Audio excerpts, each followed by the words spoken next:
Most people think of Moab, Utah as the center of the canyon country, but before we left, there was one more thing we needed to see.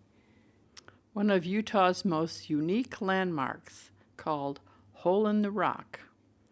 Almost a century ago, the Christensen family homesteaded this historic water stop on the Moab to Monticello stage route and began blasting caves in the enormous sandstone. In 1945, brothers Leo and Albert opened Hole in the Rock Diner, America's most unique dining room. They also lived on the premises. They had a 14-room home that they made themselves and took 20 years to build. And at some point, they began giving tours of their home. We weren't allowed to take pictures inside, but here's a picture of them with a couple famous movie stars that stopped by. Albert and Gladys are buried on the premises. Fortunately, we were able to take pictures of things on the outside of the home.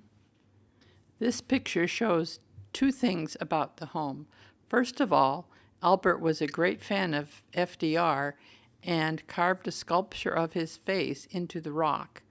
This also shows the huge window door combinations that they put in the front of the home that let light into every room of the house. Albert was also an artist and sculptor and taxidermist, and the windows you see open into his studio, which gave him a lot of light for his work.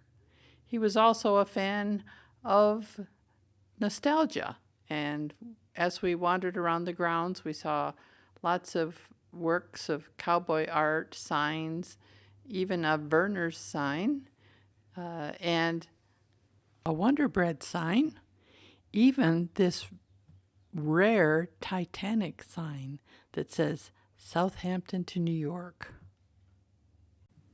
And also something very unusual. Can you believe Bigfoot is in southern Utah? Can you see it? We just had to take a few minutes to show you this very unusual place before moving on out of Utah and into Colorado tomorrow.